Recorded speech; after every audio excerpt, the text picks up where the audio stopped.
Parameter fisika topik 1, salinitas. Alat dan bahan. Refraktometer untuk mengukur salinitas. Tisu untuk membersihkan alat. Pipet tetes untuk meneteskan sampel. Botol sampel yang berisi sampel air. Aquades untuk kalibrasi. Dan badan perairan.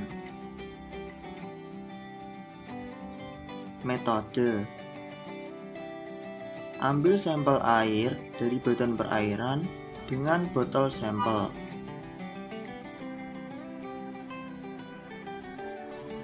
Kalibrasi refraktometer dengan 1-2 tetes aquades ke prisma refraktometer.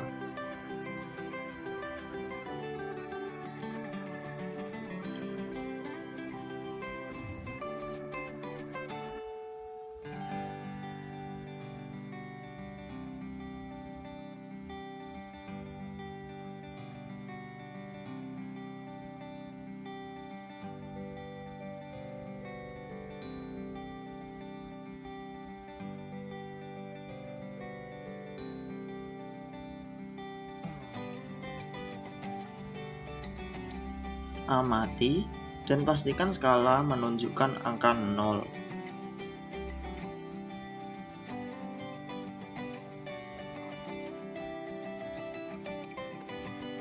Bersihkan prisma refraktometer dengan tisu.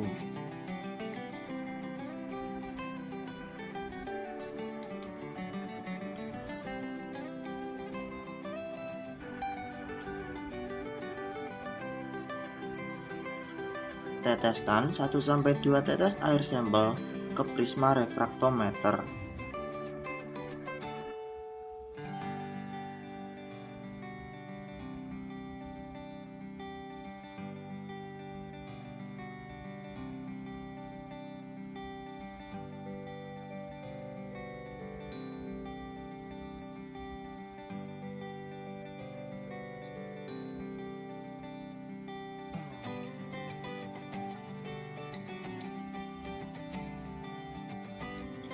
Amati dan catat hasil yang didapat.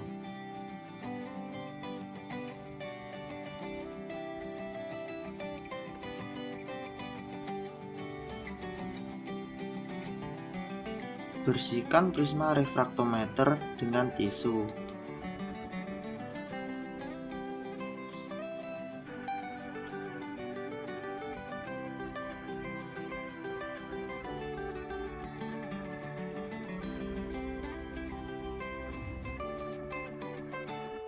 Kalibrasi kembali refraktometer dengan 1-2 tetes aquades ke prisma refraktometer.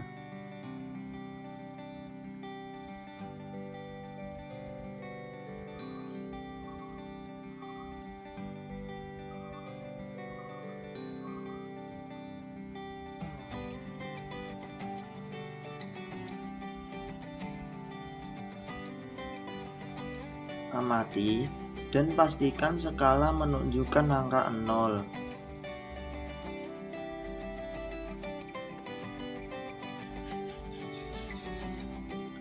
Bersihkan prisma refraktometer dengan tisu.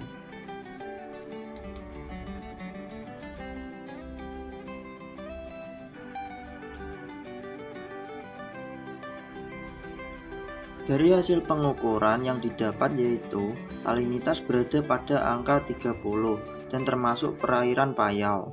Hal tersebut sesuai dengan pernyataan Afrina et al. Tahun 2020 yang mengatakan bahwa nilai salinitas air untuk tawar berkisar 0-0,5 ppt, Payau berkisar 0,5-30 ppt, dan laut lebih dari 30 ppt.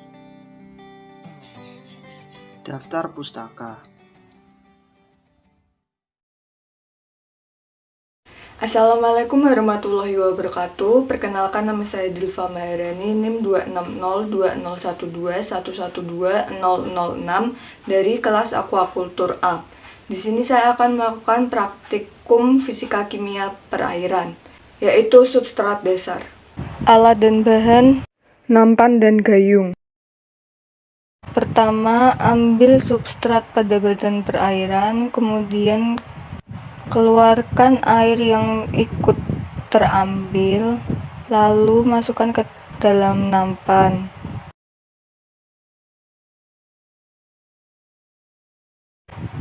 Kemudian amati jenis, bau, warna, dan tekstur substrat tersebut.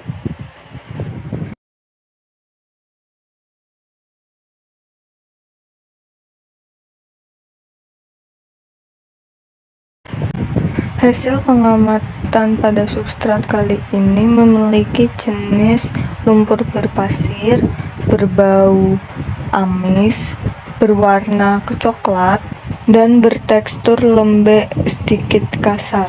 Substrat dasar perairan merupakan sebuah habitat untuk mendukung kehidupan suatu organisme, misalnya untuk memijah, mencari makan, dan berlindung. Substrat perairan merupakan dasar perairan yang dapat digunakan sebagai tempat hidup organisme yang dapat tumbuh dan berkembang dengan baik. Tipe substrat setiap perairan berbeda-beda, seperti pasir, lumpur, batu, dan tanah liat. Substrat mengandung berbagai bahan organik yang berbeda. Hal ini berkaitan dengan tipe substrat perairan. Substrat dasar perairan berkaitan dengan kecepatan arus pada suatu perairan. Pada sungai yang berarus relatif lebih cepat atau kuat, biasanya memiliki komposisi substrat berupa batu-batuan, kerikil, dan pasir kasar. Sedangkan sungai yang berarus relatif lambat atau lemah memiliki komposisi substrat berupa pasir halus, lumpur, sampai liat. Substrat dasar perairan yang paling cocok untuk budidaya adalah substrat berupa lumpur. Menurut Taqwa et al. Tahun 2014, substrat lumpur kaya akan bahan organik dan akan menjadi cadangan makanan bagi hewan makrobentos yang hidup di muara sungai. Oleh karena itu, dalam praktikum kali ini, substrat pada perairan yang saya uji adalah lumpur berpasir. Maka, substrat tersebut termasuk ke dalam kategori yang cocok untuk budidaya perikanan. Berikut adalah daftar pustaka yang saya gunakan. Parameter fisika topik 3 kecerahan.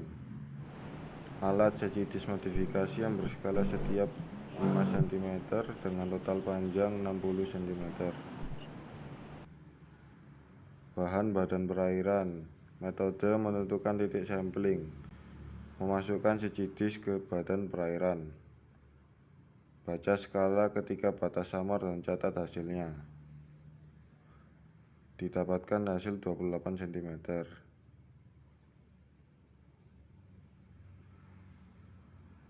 Kemudian baca skala ketika batas tak terlihat dan catat hasilnya. Didapatkan hasil 31 cm. Masukkan ke dalam rumus. Didapatkan K sama dengan K1 ditambah K2 bagi 2 dan K sama dengan 28 ditambah 31 bagi 2. K sama dengan 59 dibagi 2, K sama dengan 29,5 dengan K sebagai kecerahan, K1 batas samar, dan K2 sebagai batas tak terlihat. Dari hasil pengukuran dan perhitungan rumus dapatkan nilai kecerahan yaitu 29,5 cm dan hasil ini bagus untuk kegiatan budidaya. Menurut Daline et al. 2015, nilai kecerahan yang baik untuk kegiatan perikanan adalah berkisar 25 hingga 40 cm. Daftar pustaka yang saya gunakan. Keterkaitan kecerahan dengan parameter lainnya. Kecerahan adalah daya penetrasi cahaya matahari untuk menembus kedalaman perairan. Kecerahan sangat berpengaruh terhadap parameter kekeruhan karena apabila suatu perairan terbilang keruh, maka proses penetrasi cahaya matahari berkurang dan menyebabkan kecerahan air berkurang pula.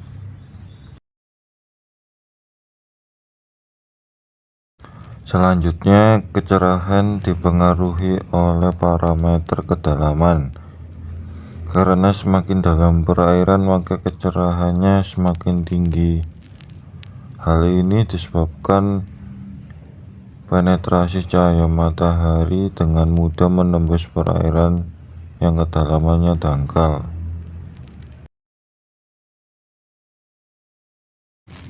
Kecerahan mempengaruhi parameter suhu.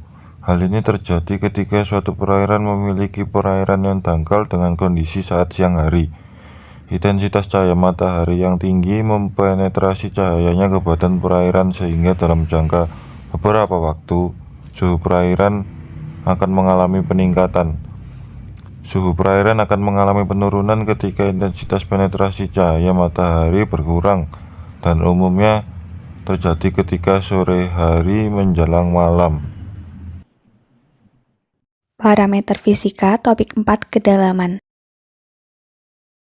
Alat yang digunakan yaitu SECIDIS modifikasi dan bahan yang digunakan yaitu badan perairan.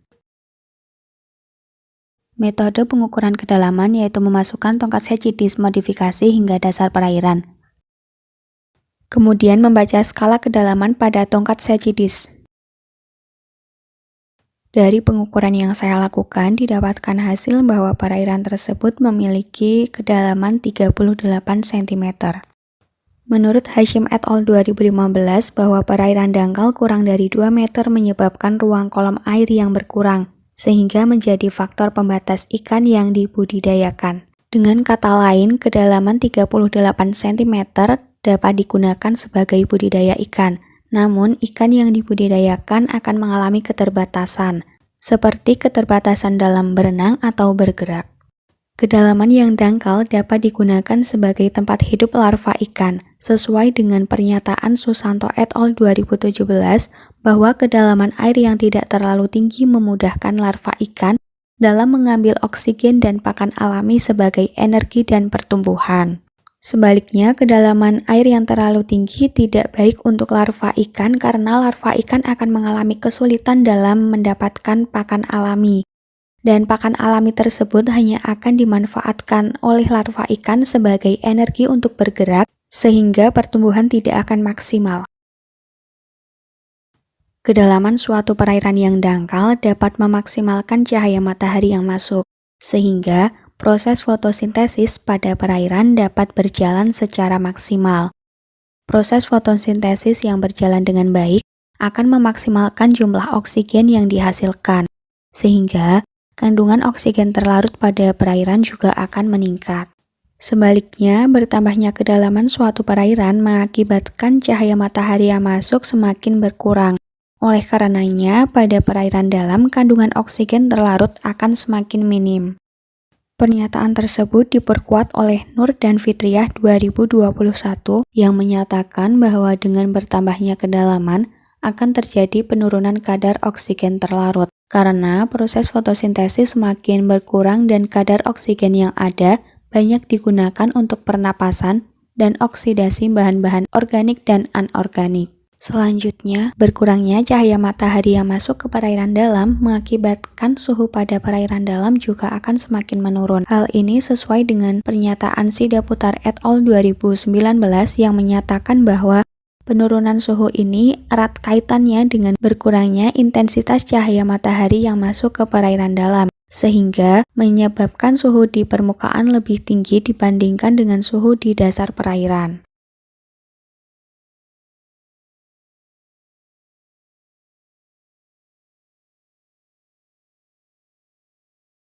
Hai semuanya, perkenalkan namaku Septi Alefadila dengan NIM 2602012111357 dan sekarang saya akan melakukan praktikum mata kuliah Fisika Kimia Perairan dengan topik arus. Nah, arus itu dibagi menjadi dua, yaitu ada arus permukaan dan juga arus dalam. Yang pertama yaitu arus permukaan, alatnya yaitu bola arus. Nah, untuk bola arus ini bolanya diganti dengan jeruk dan badan perairan. Siapkan stopwatch.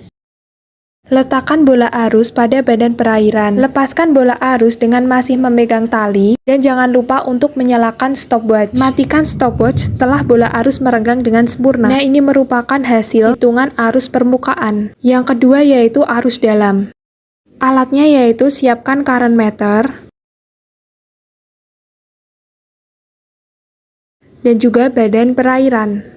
Siapkan stopwatch. Letakkan current meter pada badan perairan. Setelah itu, lepaskan current meter dengan masih memegang tali. Dan jangan lupa untuk menyalakan stopwatch ya. Matikan stopwatch ketika tali sudah merenggang sempurna. Setelah itu, masukkan waktu yang telah didapat ke dalam rumus. Berdasarkan hasil pengamatan pada arus dalam dan juga arus permukaan, peroleh arus permukaan 0,20 meter per sekon dan arus dalam 0,2 meter per sekon. Hal ini cocok untuk budidaya perikanan, karena arus yang di bawah 1 meter per sekon cocok dan juga baik untuk dilakukan budidaya. Menurut Purba et al. Tahun 2017 menyatakan bahwa kecepatan arus sangat mempengaruhi dalam perairan. Misalnya percampuran massa air, pengangkutan unsur hara, dan juga transportasi oksigen.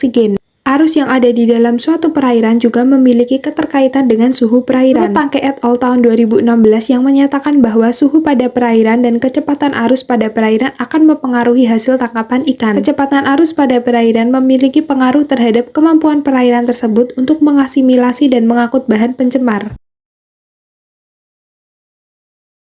Assalamualaikum warahmatullahi wabarakatuh. Perkenalkan, nama saya Syalesya Jihan Saskirana, nomor induk mahasiswa 2602012121005 dari Aquakultur Angkatan 2021, kelompok 5A, Praktikum Fisika Kimia tahun 2022.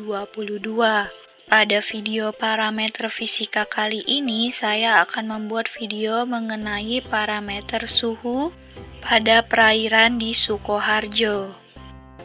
Yang pertama, mengukur suhu perairan. Alat yang dibutuhkan yaitu termometer air raksa. Yang kedua, tali rafia.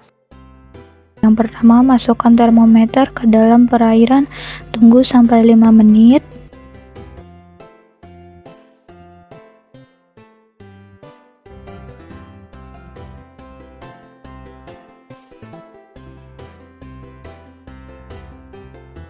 Jika sudah, baca skala di temperatur air raksa di dalam air, lalu dicatat.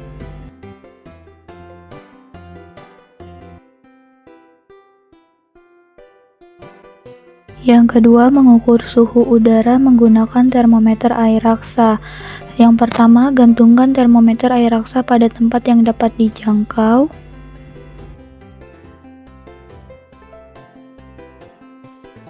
Baca termometer air raksa tersebut, lalu catat skala yang ada di termometer tersebut. Suhu optimal untuk ikan adalah 28 derajat Celcius sampai 32 derajat Celcius. Suhu di bawah 12 derajat Celcius akan membuat ikan mati kedinginan. 12 derajat Celcius sampai 18 derajat Celcius sudah berbahaya untuk ikan hidup.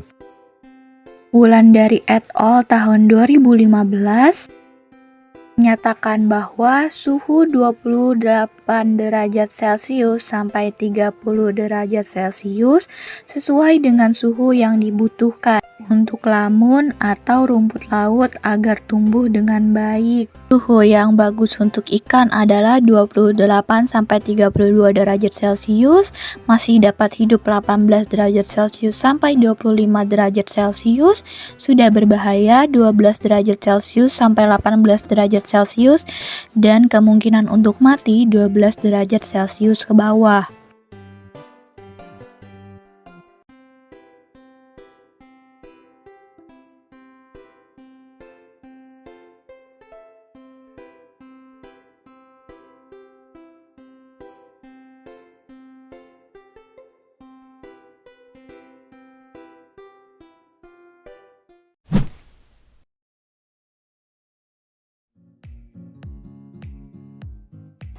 Assalamualaikum warahmatullahi wabarakatuh. Perkenalkan, nama saya Saila Syabila Filatinanti dengan NIM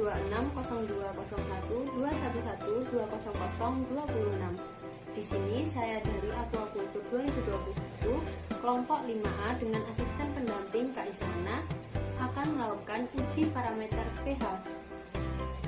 Adapun alat dan bahan yang digunakan, yang pertama ada badan perairan, lalu ada botol sampel, pH paper, dan air sampel.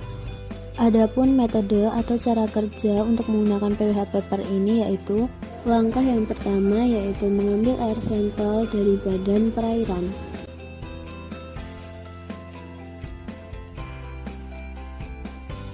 Lalu menyiapkan air sampel dan pH paper. Kita buka botol sampel yang sudah berisi air sampel, lalu kita keluarkan pH paper. Lalu kita rendam pH paper ke dalam air sampel beberapa saat hingga berubah warna. Lalu kita kipaskan agar pH paper cepat kering. Langkah terakhir, kita akan mencocokkan warna pH paper dengan skala warna pH dan didapatkan hasil pengukuran warna indikator paper yaitu tepat pada nomor 5.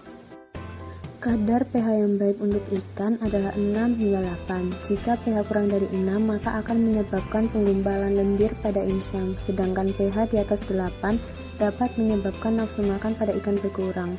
Nilai pH yang didapat dari perairan Sungai Undip yaitu 5, yang menandakan bahwa Sungai Undip tidak cocok untuk dijadikan tempat budidaya. Hubungan pH dengan parameter lain. Hubungan pH dan CO2. Parameter pH sangat erat kaitannya dengan CO2. Karena semakin tinggi kandungan CO2, maka pH air akan mengalami penurunan. pH air yang rendah dapat meningkatkan toksisitas pupuk air tertentu seperti amonia. CO2 bebas dilepaskan dan bereaksi dengan air membentuk asam karbonat dan kemudian direduksi menjadi bikarbonat, dan karbonat menyebabkan pH menjadi rendah. Yang kedua ada hubungan pH dan alkalinitas. Semakin tinggi pH, maka semakin tinggi nilai alkalinitas. Dalam kondisi basa ion bikarbonat akan membentuk ion karbonat dan melepas ion hidrogen yang bersifat asam sehingga keadaan pH menjadi netral. Sebaliknya, bila keadaan terlalu asam, ion karbonat akan mengalami hidrolis menjadi ion bikarbonat dan melepaskan hidrogen oksida yang bersifat basa sehingga keadaan kembali menjadi netral. Hubungan pH dan suhu. Apabila suhu pada suatu perairan naik, maka kelarutan CO2 akan turun sehingga nilai pH akan naik dan air akan bersifat basa. Hubungan pH dan DO. Pada pH rendah, kandungan oksigen terlarut akan berkurang. Sebagai akibatnya, konsumsi oksigen menurun sehingga aktivitas pernafasan organisme akan terganggu dan nafsu makan semakin berkurang. Dengan naiknya suhu, maka kelarutan CO2 menurun sehingga pH akan naik dan air bersifat basa.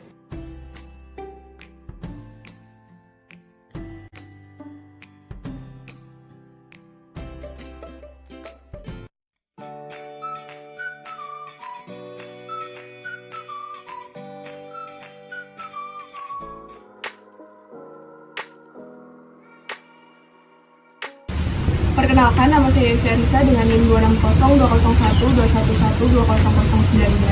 Di sini saya akan melakukan pengukuran parameter kimia variabel CO2 menggunakan alat dan bahan. Yang pertama ada gelas ukur, kedua ada pipet tetes, ada air sampel, botol Erlenmeyer, indikator PP, dan yang terakhir ada Na2CO3. Berikut metodenya. Pertama-tama kita akan mengambil air sampel menggunakan botol sampel. Langkahnya kita masukkan botol sampel ke dalam perairan, kemudian tunggu hingga botol sampel terpenuhi oleh air sampel, kemudian tutup botol. Setelah itu ambil air sampel, kemudian ukur ke dalam gelas ukur sebanyak 50 ml.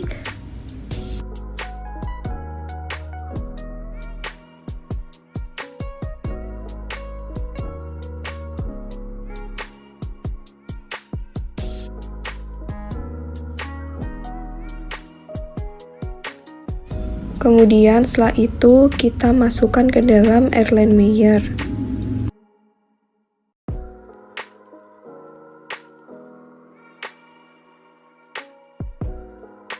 Setelah itu tambahkan indikator PP, ambil menggunakan pipet tetes, kemudian tambahkan 1-2 tetes ke dalam Erlenmeyer yang sudah terisi air sampel.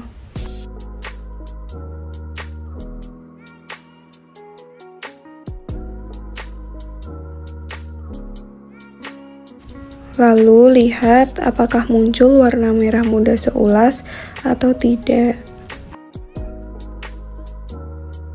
Karena tidak muncul warna merah muda seulas, maka kita akan titrasi menggunakan Na2CO3 yang diambil menggunakan pipet tetes yang berbeda hingga muncul warna merah muda seulas.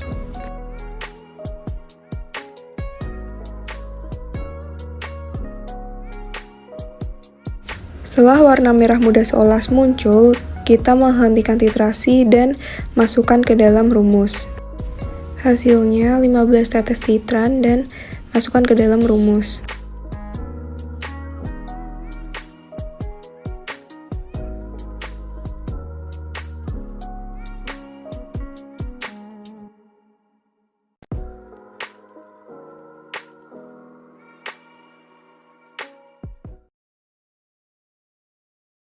Assalamualaikum warahmatullahi wabarakatuh. Perkenalkan, saya Lydia Resti Putranti dengan NIM 260201211200018 dari kelompok 5A Praktikum Fisika Kimia Perairan tahun 2022. Pada kesempatan kali ini saya akan melakukan pengukuran alkalinitas. Langkah pertamanya adalah dengan mengambil 50 ml air sampel menggunakan gelas ukur. Setelah itu memasukkan air sampel ke dalam tabung Erlenmeyer. Kemudian menambahkan 2 tetes indikator WP dan akan muncul 2 kemungkinan, yaitu timbul warna merah muda dan tidak timbul warna merah muda.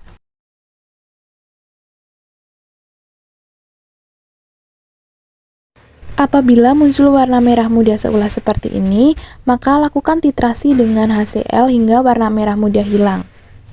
Pada titrasi kali ini, warna merah muda hilang setelah ditetesi HCl sebanyak 13 tetes.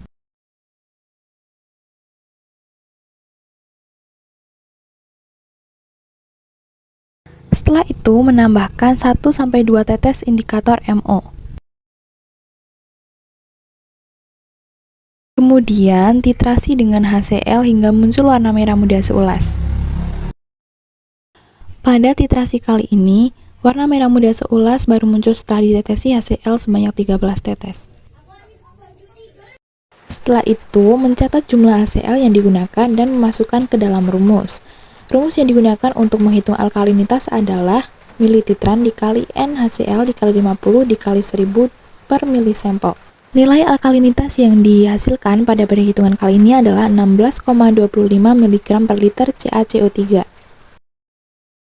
Kemudian, apabila saat ditetesi PP tidak timbul warna merah muda, maka bisa ditambahkan 1-2 tetes indikator MO. Setelah itu, lakukan titrasi dengan larutan 0,025 NaCl hingga warna larutan menjadi merah muda seulas. Pada titrasi kali ini, warna merah muda seulas baru muncul setelah ditetesi HCl sebanyak 5 tetes. Setelah itu, mencatat jumlah HCl yang digunakan dan masukkan ke dalam rumus. Pada perhitungan kali ini, dapatkan nilai alkalinitasnya adalah 6,25 mg per liter CaCO3. Nilai alkalinitas perairan ini adalah 16,25 mg per liter CaCO3 dan juga 6,25 mg per liter CaCO3. Hal ini menunjukkan bahwa perairan ini kurang layak dijadikan tempat budidaya ikan. Menurut Utami dan Ina pada tahun 2021, nilai alkalinitas yang baik untuk ikan adalah berada pada kisaran 250-300 mg per CaCO3.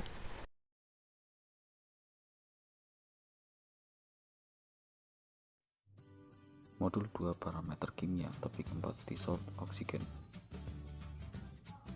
Alat dan bahan. Gelas ukur Erlenmeyer, botol PUD, MnSO4, NaOH dalam KI, sulfamid asid, H2SO4, Na2S2O3 0,025N dan amilum cair. Metode: ambil air sampel menggunakan botol PUD dan pastikan tidak ada gelembung yang masuk. Teteskan MnSO4 1 ml ke botol PUD dan tambahkan NaOH dalam KI 1 ml ke botol PUD. Setelah itu lakukan penggojokan dan akan terbentuk endapan di dasar botol PUD.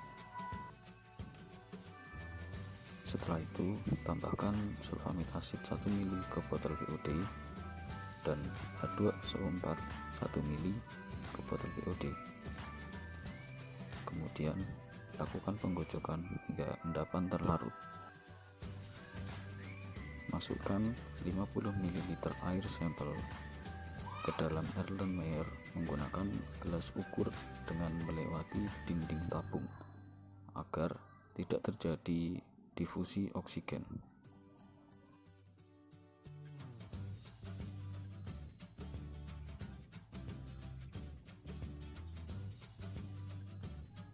Kemudian titrasi menggunakan Na2S2O3 0,025N dan akan muncul warna kuning muda.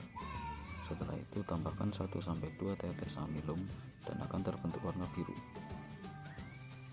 Setelah terbentuk warna biru, titrasi menggunakan Na2SO3 0,025N hingga larutan berwarna bening.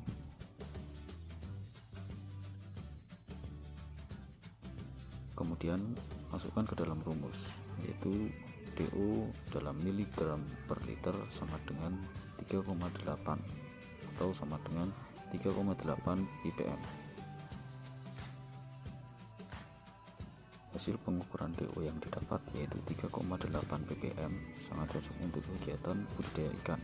Hal ini didukung oleh Riyadi et al. 2017 yang menyatakan bahwa nilai minimum kadar oksigen terlarut untuk budidaya ikan adalah 3 ppm. Dissolved oksigen memiliki keterkaitan dengan kedalaman perairan. Kadar DO akan berkurang seiring dengan semakin dalamnya suatu kedalaman perairan.